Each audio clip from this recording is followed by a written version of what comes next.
तेव्हा भगवंत आधी मोठ्या भावांकडे जातात, मोठ्या कासपाकडे, आणि मग त्यांच्याकडचे विचार त्यांनी जाणून घेतले की तुम्ही नेमकं काय करता, कशा पद्धतीने तुम्ही काय सांगता लोकांना, तुमचं काय आहे तत्वज्ञान, विचारपूस केली. त्यांचं ऐकलं, भगवंतांनी आपलं सांगितलं. भगवंताचं ऐकल्यानंतर तत्वज्ञान ते चकित झाले आणि त्यांनी सोबत आपल्या 500 शिष्यांच्या सोबत त्यांनी धम्मदीक्षा घेतली, भिक्खू झाले, केशवपन केलं, अंगावर ते चिवर परिधान केला आणि त्यांचे जे काही पूजेचे सामान होते त्या आश्रमामध्ये ते सगळ्यांसहित आणि 500 लोकांचे केस त्या नदीच्या प्रवाहात सोडून दिले.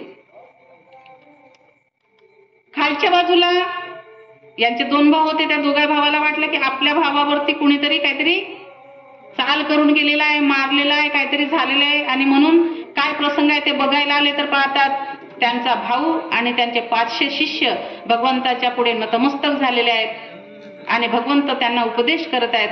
हे बघितलं, त्यांना वाटलं की नाही, आपल्या भावाने काहीतरी वेगळं स्वीकार केलेला आहे आणि म्हणून भावानी केलं मोठ्यानी आणि एवढे 500 लोकांनी केलेलं आहे, म्हणजे हे चांगलं काहीतरी असेल तत्वज्ञान, आणि म्हणून आपण सुद्धा त्याच मार्गावर चाललं पाहिजे.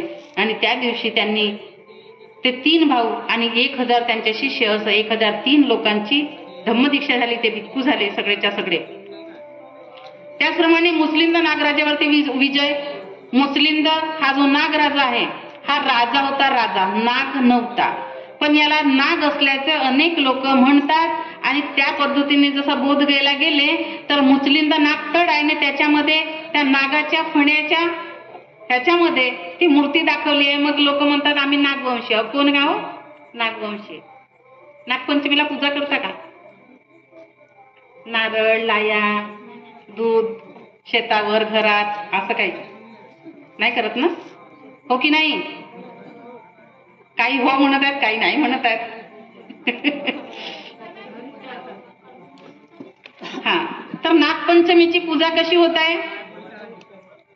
काढायचं, लाया, चणे, अमुक तमुक, हे ते,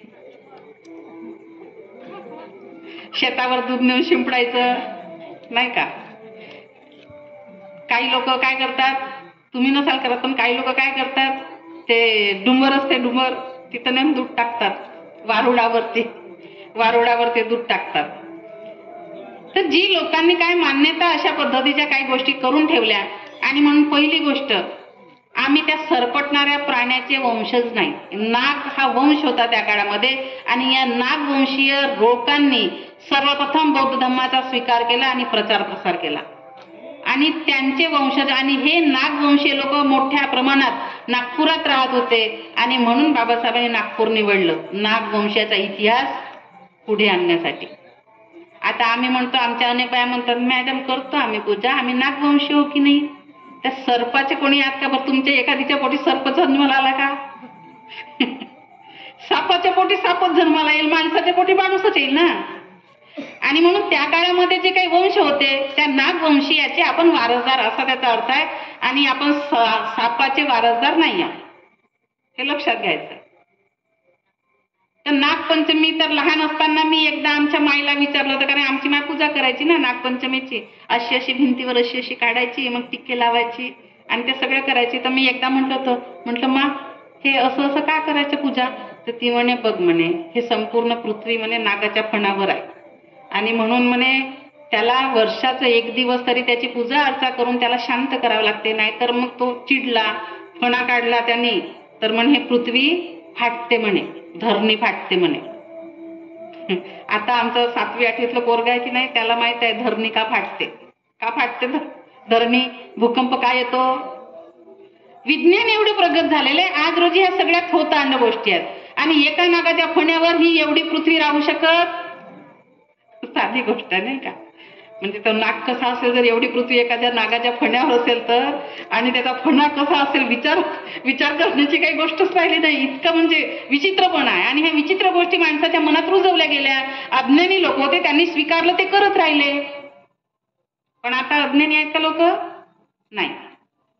नागपंचमी हे बौद्धांची आहे, हे मात्र लक्षात ठेवा, नागवंशीयांचीच आहे. पण ती अशी नाही, नागाची पूजा करण्याची नागपंचमी नाही. तर नागवंशी 5 राजे होते, आणि अतिशय योग्य पद्धतीने ते आपापल्या राज्यामध्ये राज्यकारभार करायचे, जनतेचं कल्याणाचं काम करायचे. त्यामुळे त्या जनतेचं त्यांच्यावरती खूप प्रेम होतं. ते एकमेकाच्या राज्याला लागून त्यांचे राज्य होते आणि म्हणून ते पाचही राजांच्या मृत्यूनंतर त्या त्या राज्यातील लोकांनी एक दिवस असा ठराव घेतला की आपण पाचही राजाच्या एक दिवस साजरा करायचा. आणि म्हणून त्या पाचही राज्यातल्या लोकांनी तो दिवस एकत्र येऊन साजरा करायचं ठरवलं आणि ते 5 होते आणि नागवंशी होते म्हणून नागांची पंचमी असं नाव दिलं.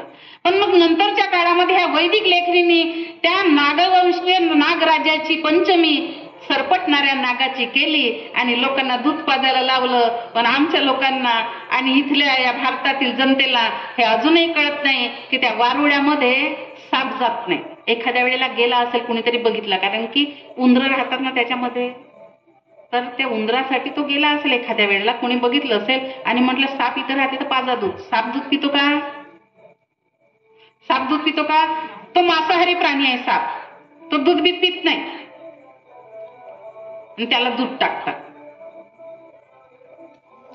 आणि म्हणून कबीर सांगून गेले, माटी का एक नाग बना के पूजे लोग लुगाया, जिंदा बाप जिंदा नाग अगर दिख जाए ले लाठी धमकाया. आता जर आला तर इथे मारा मारा, पाहता काय, मारा मारा मारा आधी, नाही का? म्हणजे जिवंत जर दिसला तर त्याला आधी मारा आणि त्याला असं घडवून हे करून चांदीचा बनवा, मातीचा बनवा, ठेवा आणि मग पूजा करा. ही परंपरा आहे. जिवंत मायबापाची पूजा नका करू, पण मेल्यावर फोटो लावा, बुद्धवाशी खाली लिहिलं राहते. आणि म्हणून बरेचसे शब्द सोडायचे बौद्धांना, हे लक्षात घ्या. आमचे मायबाप बुद्धवाशी होत नाही. बुद्धाजवळ कुणीच जात नाही, कारण बुद्ध कुठे राहतात हे कुणाला माहित आहे. बुद्ध इथे राहतात प्रत्येकाच्या. आणि म्हणून बुद्धवाशी कुणीच होत नाही. पण तिकडे होतो 56च्या आधी, जिकडे होतो तिकडे स्वर्गवाशी लिहित होते. आता इकडे आलो तर बुद्धवाशी लिहायला लागलं, बुद्ध झालो तर. आणि म्हणून बुद्धवाशी लिहिणं बंद करायचं आहे. काल कथित,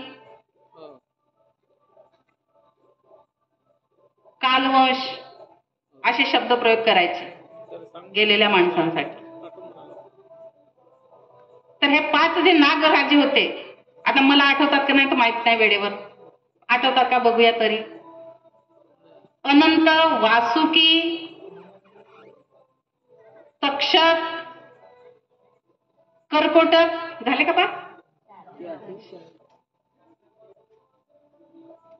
बघा आता वेळेवर आठवलं नाही तर काय करू मी. अजून एक आहे, हे 5 राजे, त्यांचे त्या त्या राज्यामध्ये त्यांचं राज्य होतं आणि एकमेकाच्या राज्याला लागून राज्य असल्यामुळे हे सगळे एकत्र येऊन काम करतात. बघा संघ पद्धती कशी होती त्या काळात. आता आमची संघ पद्धती काही राहिली नाही, आहे की नाही?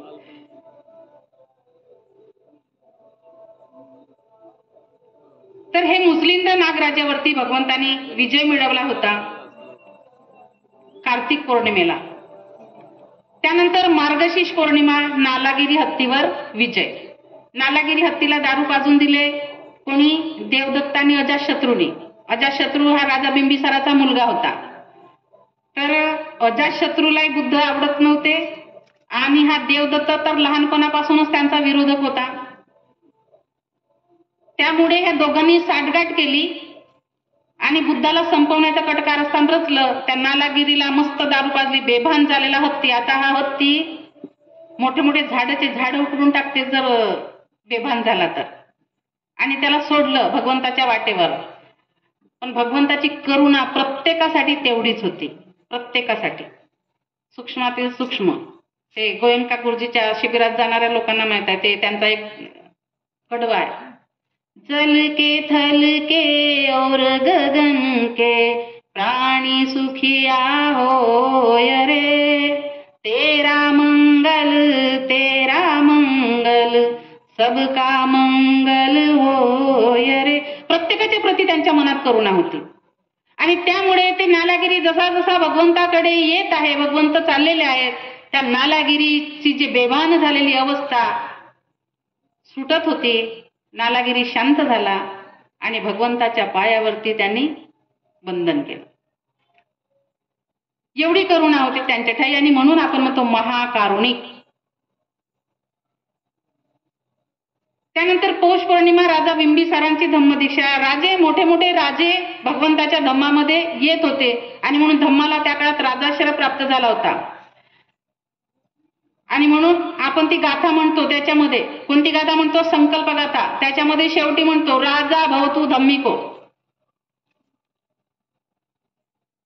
हा बुद्धाचा धम्म, बुद्ध, धम्म आणि संघ याला लोकांमध्ये प्रतिष्ठा प्राप्त झालेली आहे. इमाय धम्मानु धम्म पतिपटिया बुद्धं पूजेमी. बुद्धाला लोक प्रतिष्ठा प्राप्त झालेली आहे. इमाय धम्मानु धम्म पटिपतिया बुद्धं पूजेमी. धम्माला सुद्धा प्रतिष्ठा प्राप्त झालेली आहे. इमाय धम्मानु धम्म पटिपतिया संघं पूजेमी. संघाला प्रतिष्ठा प्राप्त झालेली आहे.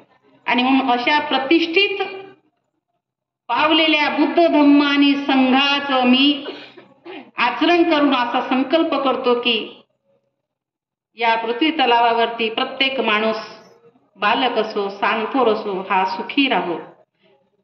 निसर्गाने अशी काळजी घ्यायची आहे की वेळेवर पाऊस पडला पाहिजे, पिकं भरभरून आले पाहिजे आणि राजा धार्मिक झाला पाहिजे.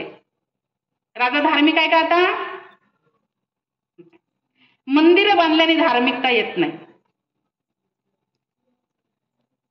इथं मंदिर बांधलं, तिथं मंदिर बांधलं म्हणजे धार्मिकता आली असं होते का? नाही. आणि ही चुकीची धार्मिकता आहे.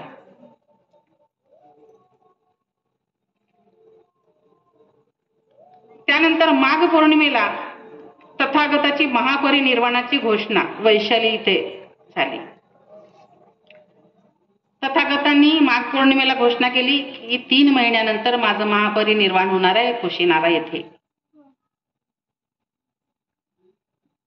ठरल्याप्रमाणे वेळ, काळ आणि ठिकाण ठरवून भगवंताचं महापरिनिर्वाण झालं. त्यानंतर फाल्गुन पौर्णिमा, राहुल आणि नंदाची धम्मदीक्षा. राहुल कोण होते? राहुल कोण आहेत?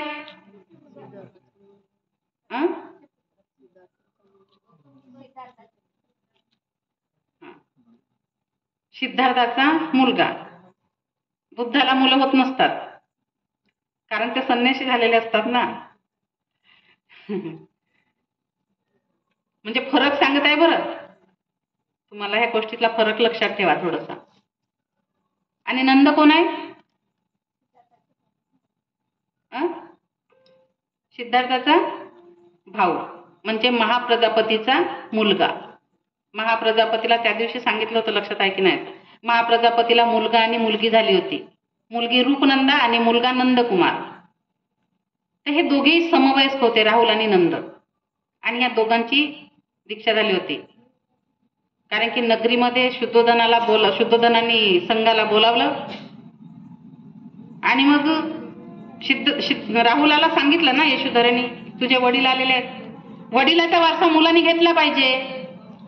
आपले मुलं घेतात वारसा कोणता? शेती किती आहे, पैसे किती आहेत, सोनं किती आहे, याचा वारसा घेतात आपल्या लेकर.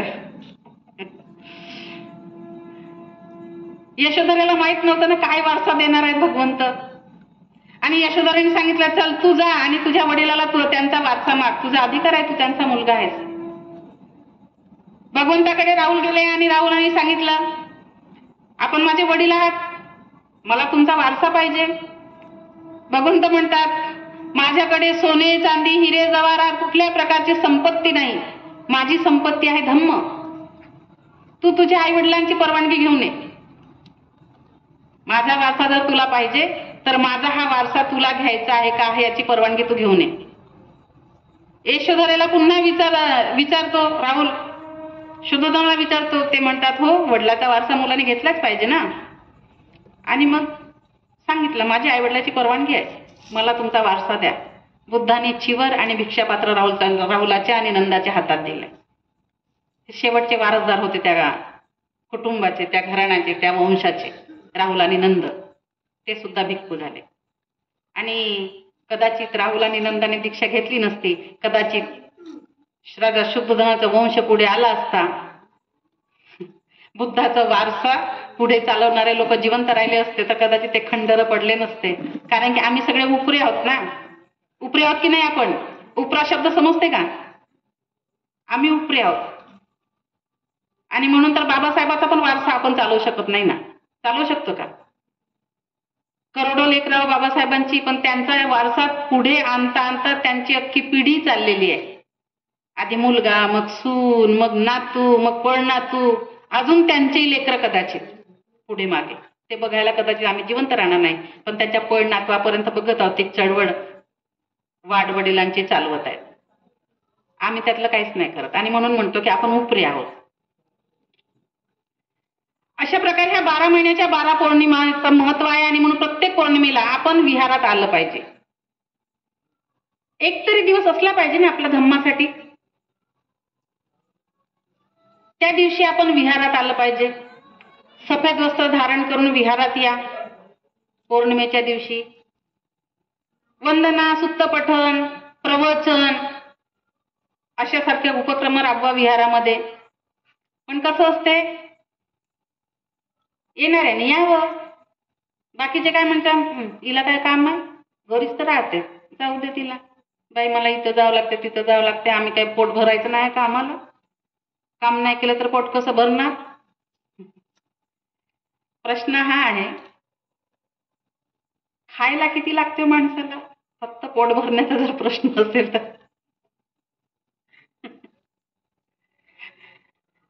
आणि म्हणून कुणीतरी असं म्हटलेलं आहे की माणसाला फक्त जिवंत राहणे इतकंच खायचं आहे. खाण्यासाठी जगायचं नाही आहे, जगण्यासाठी खायचं आहे. एवढंच खायचं आहे आपल्याला, जगण्यासाठी. पण आपली जी काही धारणा आहे, आपले जे विचार आहेत, ते आपल्याला काही चांगल्या गोष्टी करू देत नाही. आणि म्हणून मग आपण असं बोलतो. आणि जो करेल त्याला लाभ मिळते, नाही करेल त्याला तो बिचारा निंदाच करत राहतो जाणाऱ्या येणाऱ्याची, नाही का? आम्हाला तर कितीतरी लोक बोलतात असे, जाता येता, यांना कोणते काम आहेत बाई? मेश्राम साहेब काहीच म्हणत नाही का नाही म्हणून उठसूट फिरते ही बाई. ऐक, नवऱ्याने काहीच म्हणू नये त्याच्यासाठी तसं वागावं लागेल ना. तसं त्यांच्या पुढे स्वतःला प्रेझेंट करावं लागेल, तसे विचार, तसे आचार सगळं करावं लागेल. कदाचित तिथून हळूहळू होऊ शकते की त्यांच्या मनात ह्या सगळ्या गोष्टीचं एक स्थान निर्माण होईल.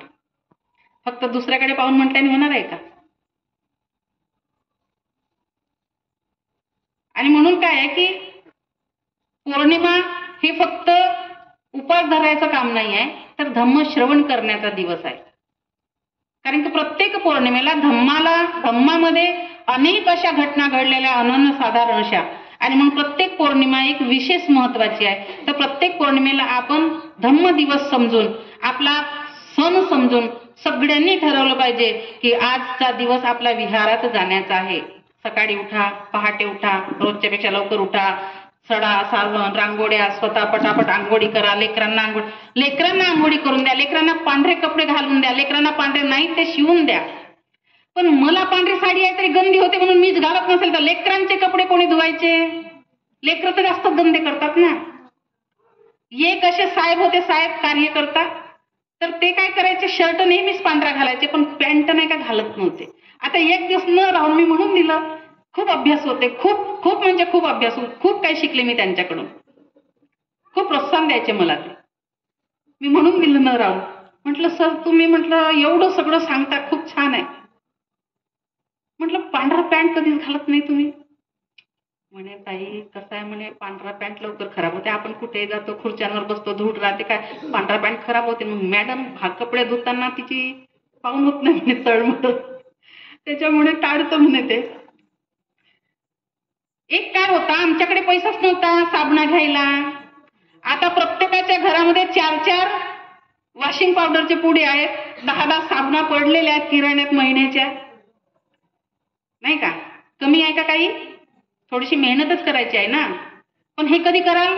ज्या दिवशी तुम्ही धम्माच्या प्रती तुमच्या मनात निष्ठा उत्पन्न होईल की नाही माझा धम्म दिवस आहे आणि आज मी, माझा लेकरू, माझा नवरा सगळ्यांनी पांढरे कपडे घालूनच जायचंय. गंडे झाले तर होते ना, उद्या धुवून टाकील, ऐक नाही. पण तशी निष्ठाच नाही आहे कदाचित आमची. काय होत नाही ना. आता पहिल्या दिवशी एवढं सांगितलं तरी चित्र पहा. 1 2 3 4 5 6 7 8 बस आकडा संपला. बाकीचे पालत्या घड्यावर पाणी. पण काय करणार आता, आम्हाला सवयच पडल्या बडबड बडबड करायची. आता करणं आमचा धर्म आहे असं म्हणतो आम्ही, हे सांगत राहणं आमचा धर्म आहे. तर हे सगळ्या 12 महिन्याच्या 12 पौर्णिमा आपल्याला सण म्हणून साजऱ्या करायच्या आहेत. मग काय करायचं नाही, आता करायचं आहे ते सांगितलं, पण काय करायचं नाही तर हे थोडंसं लक्षात घ्या. सण करताना काय काय करायचं नाही आहे. बाबासाहेबांनी एका वाक्यात 1927लाच म्हटलं होतं, जुनाट चालीरीती सण संस्कृतीला पूर्णपणे सोडा. 27च्या महिला परिषदेत बाबासाहेबांनी हे वाक्य बोलले होते. आणि मग 56ला दीक्षा दिली. तेच वाक्य 42च्याही महिलांच्या परिषदेत बाबासाहेब बोलले. पण आमच्या महिलांचे सण सुटलेले नाही, ती संस्कृतीला चिकटून राहत आहेत अजूनही, ते काही सुटत नाही. आणि म्हणून दिवाळी हा सण आता एका शब्दात सांगायचं झालं तर जे जे सण हिंदू संस्कृतीमध्ये उत्साहात साजरे होतात त्या त्या सणाला बौद्ध धम्माचा ऱ्हास करण्यात आलेला आहे, हे लक्षात घ्यायचं. आणि धम्माचा ऱ्हास झाला म्हणून तिकडे उत्सव साजरे केले गेले की आम्ही विजय मिळवत आहोत ह्या सगळ्यावरती, त्यांना संपवत आहोत. आणि ते दिवस अजूनही आम्ही आमच्या घरामध्ये साजरे करतो. 4 लोक करत नसतील पण 10 करतात. आणि काही लोक लपून पण करतात. बाहेर दिवा नाही लावायचा बाई, ते येतात ना, हे नाही काय, सरपंच साहेब फिरतच राहतात, दिसलं तर ते बोलतील कधी ना कधी.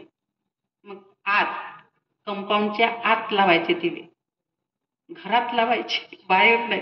अहो काय काय म्हणून लोक आहेत आमच्या, सांगू शकत नाही, इतकी प्रथा आहे आमची. दिवाळीला दिवशी भंते महामोगल्यांची कत्तल झाली. आणि भंते महामोगल्यांबद्दल मी कालच सांगितलंय तुम्हाला. तो दिवस आमच्या धम्माला पुढे नेणारा असा एक थोर भिक्खू नष्ट केला, जेणेकरून की हा धम्म पुढे जाऊ नये. आणि त्या दिवसाला जर का आपण ह्या सगळ्या गोष्टी करत असू तर मात्र खरंच बौद्ध धम्मीय होऊ शकतो का.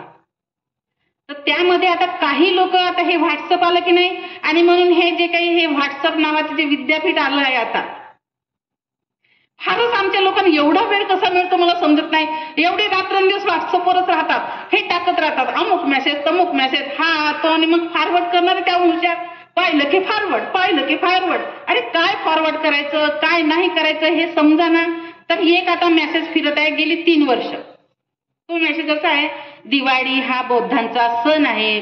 भगवान बुद्ध कपिलवस्तू नगरीमध्ये आले होते आणि तेव्हा त्यांनी संपूर्ण नगरी दिव्यांनी प्रज्वलित केली आणि तो दिवस आहे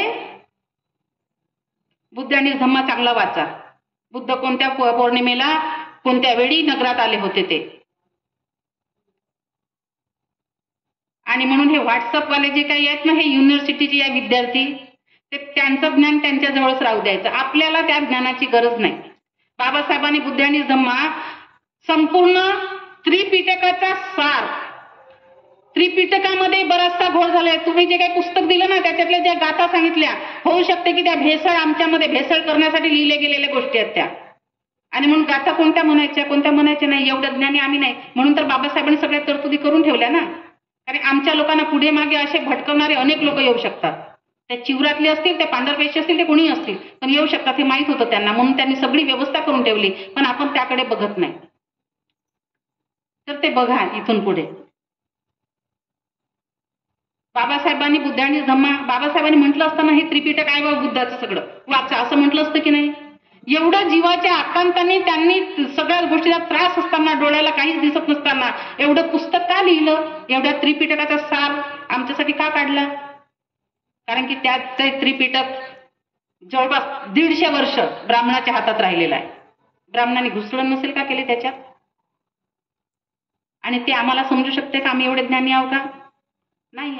आणि म्हणून बाबासाहेबांनी सगळं रेडीमेड करून ठेवलेलं आहे की आपल्याला धम्म आचरणात आणण्यासाठी गरजेचं काय काय आहे तेवढं आपल्यासाठी त्यांनी करून ठेवलेलं आहे.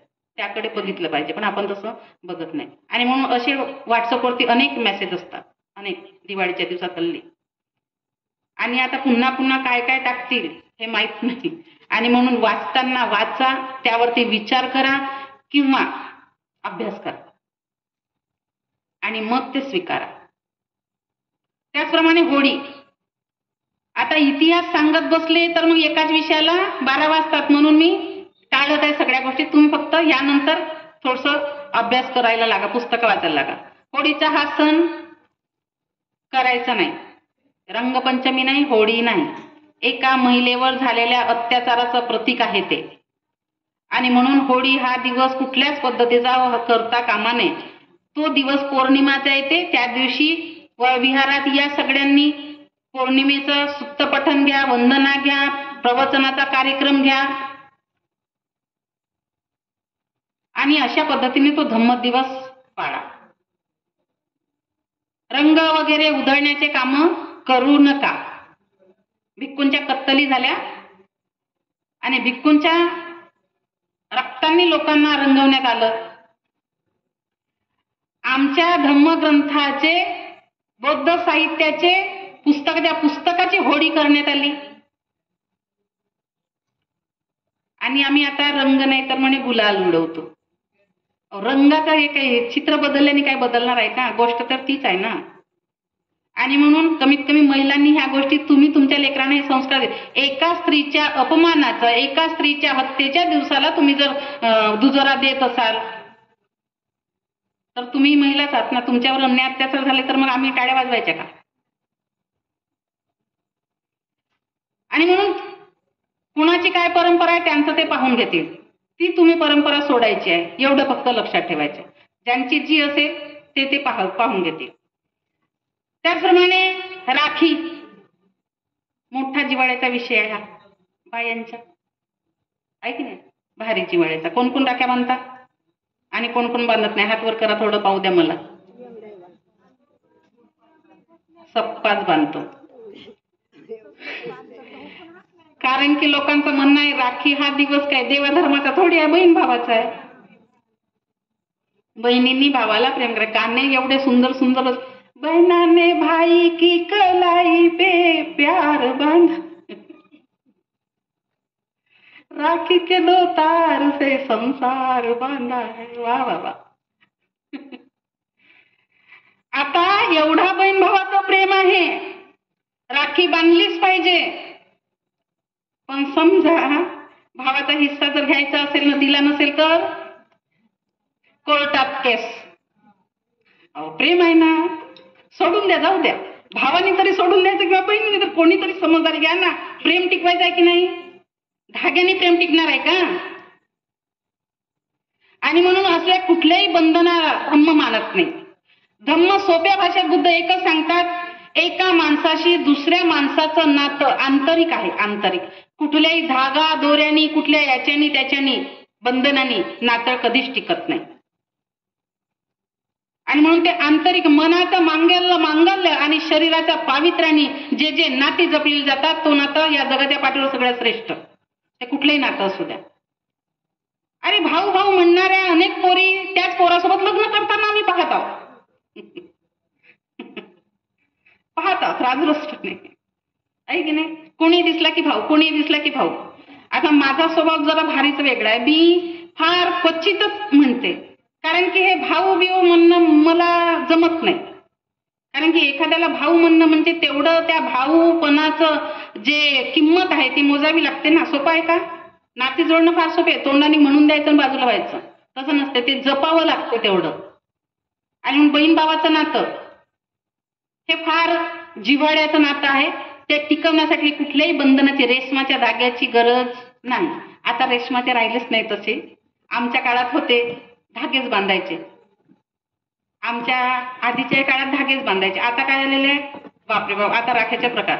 आता ही बहीण राखीला जर आली सासरवरून, सासरवरची बहीण सांगत आहे, राखीला येते आणि एखाद्या वर्षी भावानी साडी घेतली नाही तर बाईचा एवढा तोंड. आणि मग मैत्रिणीच्या मग आताच भावाने कोणती साडी घेतली या वर्षी? घेतलीच नाही. आपल्या बायकोला मस्त घेते भारी भारी, इथून सुरुवात होते. आणि वर्षाची एक दिवस गेली तर घेत नाही. मला नव्हती घ्यायची भारी बायको सारखी, पण स्वस्तातली तर घ्यायची होती ना, एवढी पैसे लावून गेली तर. राखी हे बंधन खऱ्या अर्थाने मनुस्मृतीने जो कायदा लावला, लहानपणी वडिलाच्या अधीनच मुलीने राहायचं, वडील म्हणेल तेच करायचं, तरुणपणी नवरा आणि भाऊ म्हणेल तेच करायचं, आणि म्हातारपणी मुलगा म्हणेल तेच करायचं, ही बाई स्वातंत्र्याला लायक नाही. ह्या बंधनातून आलेलं ते बंधन आहे. ह्याच्यावर मला सांगता येईल, पण मी माईक मधून काही गोष्टी सांगू शकत नाही. माझ्याकडे खूप विषय आहेत हे सांगायला, पटवायसाठी. पण कसं आहे, काही गोष्टी आतल्या ठेवायच्या. सगळ्याच गोष्टी सगळ्यांना सांगता येत नाही ना.